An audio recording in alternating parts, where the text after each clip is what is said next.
So we're at Denver Comic-Con 2018. We have Wendy Terrian on the show for the second year in a row, except for this time I'm super prepared because I've read all three of the books. Wendy, thanks so much for being on the show again. How are you doing today? Thank you. I'm happy to see you again and be here, and I'm running in a good way, but us running. Too. Yeah. So refresh the memories of our listeners about what the Jason Lex Chronicles are about. So Jason Lex is a kid who lives a normal life, as we all wish we did, but we really don't. But he finds out that creatures like Bigfoot and Loch Ness Monster and hundreds of others that are more obscure actually exist, and some of them emit energy that can destroy the human race, but there's a shield that protects us from that, the humans that is, until someone's trying to tear it down and destroy them. Dun, dun, dun. So you have two new books out since the last time we talked, The League of Governors and The Clan Calling. Right. And they take place at the same time with Sadie and Jason basically in different places. So why did you choose to do them as two separate books? And did you write them simultaneously? Yeah, so I decided to do two separate books because it just didn't make sense I knew where Jason needed to go next in his journey, and that was off to investigate the League of Governors, basically, and that took him to London. It just didn't make sense from a story perspective to have his best friend Sadie go with him. Because they're in school. Yeah, they're in school, and she has her own family and life, and so it was a good logical way to make that happen. But I love her, and I didn't want to leave her out of the story, and she's a great character, so... And I knew more things were coming for her, too, as far as just what's happening in her life and her past and her story. So I decided to go ahead and start that. Basically, it's kind of her origin story while he's gone. So that's why I decided to do the two at the same time, just to keep her alive in the story series. And then I did write them at the same time, which was really hard. I can imagine. And I tried to do them simultaneously. And by about a third of the way in, I figured out I couldn't do that because there was pieces and parts. Because like each chapter or scene were different lengths. Like 3 days might go by in Jason's scene, and only a half day might go by in Sadie's. So I'd immediately be off kilter on timing. So I was like, this isn't going to work. So I decided to set aside the Clan Calling, finish the League of Governors, and then I went back and finished the Clan Calling. That's awesome.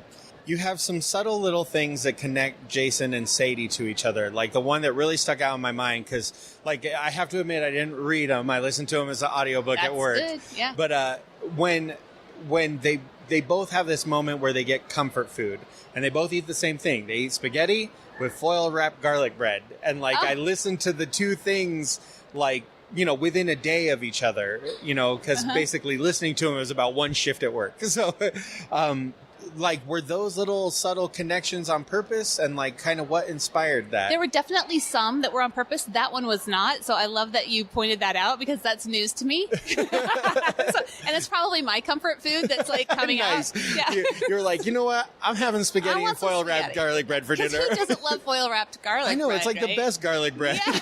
It's all buttery and so Perfect. Now we have to go get some after this little chat. I've been trying to not eat bread lately, and now I'm going to have to. See? Just have the butter and the garlic. That'd be okay. Okay, so anyway, I'm off topic. That's okay. So yeah, there were definitely some things I tried to tie together, and some of that was more about kind of inner dialogue things that they would remember about each other, or moments back home, or for Jason, or what her expectations of their friendship in her mind. And so, I definitely made the effort to keep them connected. But yeah, not with that particular meal. But I'm going to go back and look at that. Yeah, it's awesome. So the Jason Lex Chronicles is 2 inches away from being like a young adult novel. But the end of like all 3 books gets really dark. And then, like, every once in a while, there's, like, a swear word in there, which is, like, totally 80s kids movies. Like, in the Goonies, the kids swear nonstop. Well, and all kids swear, kids right? Swear, they just don't do it in front of their parents. My children don't, said every liar ever. Yeah. Did you, like, when you set out to make it, make this fantasy novel, did you have, like, an age demographic in mind, or did it just kind of evolve, like, in a certain way? Like, I don't know. Like, I guess, like, it's that I would let my 16-year-old read it, but maybe not my 12-year-old, but I know my 12-year-old would love it kind of thing. Yeah. Does that make sense? Yeah, it does. And I actually thought about that a lot. I didn't consider, I think more my plan was I wanted to do a series and I wanted him to age so we could go through some of those different challenges of life that you do when you're from 12 to 13 to 14 versus 16, 17. There, there's a lot that happens in that time. So I knew I wanted that to be able to happen in the series. So that's why I started him younger. I also really thought a lot about the dark stuff. And so as far as marketing and, bookstore sales, we call them YA because of the heavier issues. So it's not, he's 13, turns 14. So it's around that edge of the official, what's middle grade versus YA age, right? So, but we say this is YA because of the things that he deals with. They're pretty, intense. There's pretty intense stuff. Yes. Like, so there were times at work where I like stopped working and just listened because I was like, oh, wow, that is intense as shit. Like, yeah, I mean, like obviously, the stuff that happens to somebody who gets in trouble. All in of the those league. things, yeah. yes. And when I wrote that, I was like, oh, it's the weirdest thing that you're writing something, but it feels like you're reading it at the same time. Like, I'm not making it up, but I am. But I'm like, oh, that was hard. That was dark. Like, yeah. Yeah. But, and so I did that purposely off camera, right? Right. Because I wasn't about to show off. Anyway, we're digressing again. So, but yeah, I did think about that. But so we call it YA. And then we, meaning me and my other personalities in my head. So we do the royal we. Yeah, the royal we. So yeah, so there was a reason to do that, and I did consider all the dark stuff, and I also, when I first wrote it, I'll share with you. I've kind of thought maybe 10-year-old would be the youngest if they're more on the mature end. But I've had people say my 9-year-old read it and loved it, and I was like, oh. Did you read them? And they're like, yeah. And I've been surprised about how open some of those gatekeepers have been, because I think our world is changing. And I just think that, for some families, it's not for everybody, but some are like, that this is stuff that they're dealing with. And I thought about that too, even with the swear words. Like we said, I know kids are swearing. I went back and forth. The kids are swearing. So it's more authentic probably to put in the swear word versus not. And then when I was going into libraries at even middle grade schools and doing talks, I would say, hey, just so you know, because they'd want a copy for their library. And I was like, sure. But there's some swear words. And I'm like, meh. I was like, oh, okay. So I think things are changing. I don't know. It's interesting. Yeah. Jinx. No, sorry. Yeah, no. Damn it. Then we can't talk anymore. Interview's over. So in the first book, Jason and Sadie seem like they might develop like a romantic relationship. It's so funny that you said that. And then in the next two books, you kind of give Jason and Sadie other romantic relationships to like be attached to, especially a little less Jason because he's in like a really sinister situation through the entire book. Like within moments of him being at the League of Governors, I was like, well, this is going to go pear-shaped, like instantaneously. But like Sadie definitely has developed like romantic inclinations for like another character. Yeah. Like, is that something that's going to reconcile? And like, I feel like I'm shipping as like a 12-year-old girl right now, but like, I'm just interested. Like, how is that going to reconcile across the rest of the book? Yeah, it is. It's definitely going to reconcile. So, and both of those right now are going to stay and develop. There's not going to be what would we call it? A Jason? No, that won't work. A Sason? Sason? Yeah.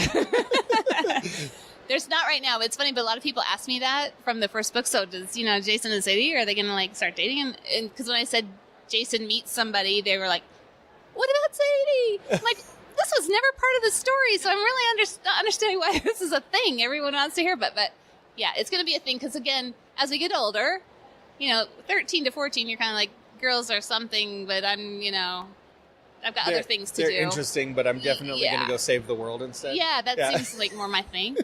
But as you get older, the hormones kick in a little more. You just got to think more about girls, and girls have to think more about boys. So it will not be the driving force. It'll be a subtext kind of thing. It will not be like, oh, and now this is a romance novel. No. Oh, yeah, no. I definitely know that it's not going to be that, having heard the other books.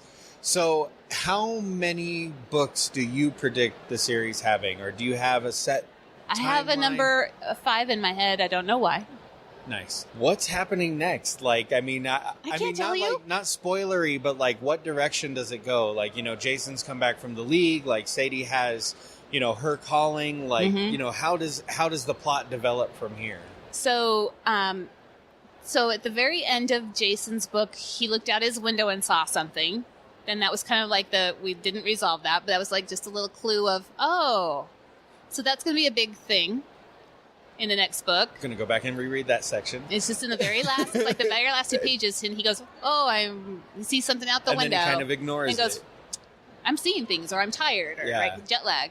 And that's actually something that's happened earlier, little bits that have been dashed in. So that wasn't just an out of the blue thing that he saw. So that's gonna something. Make me go back and reread the books. You know that, right? Or re-listen to it. It's only 2 pages. You just have to listen to.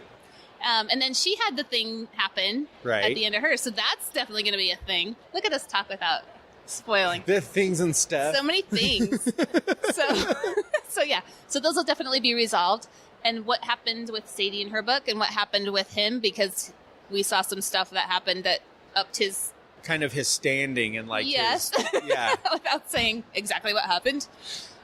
Those are going to come together. So I have to applaud you because it takes a lot to do world building like this, and it takes a lot of like forethought to say, okay, this is what I want to have happen. This is what I want it, where I want it to go.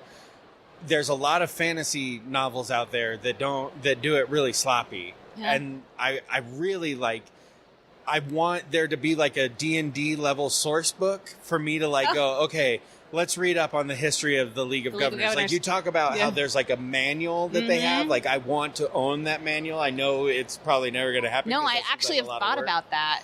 Oh, okay. I have thought about that. Kickstart it and I'm on. All right. So, I love that about your books. No, thank you. That's thank you. Awesome. Thank you so much. I got to wrap it up because I got to make it to a panel, but tell our listeners how we can find your books and when to expect the next one. Yeah. So, they are at fine bookstores anywhere that you would like to shop. So they're out there. WendyTerrian.com is a good starting spot to find me on social media, but I'm all the places, and it's Wendy Terrian, WendyTerrien. So it's all in all the places there. And then, the next book is in the series I'm trying to get it done this year. It probably won't happen, but so it'll be early next year. So we'll definitely have it before Comic-Con next year. Does it have a title that I can look out for? Oh, sorry. Okay. No, I'm so excited. Finish it now. Okay. As soon as I got done, I was like, damn it, I know there's not a next that's why I book. put out 2 together so that you could just go read the other one.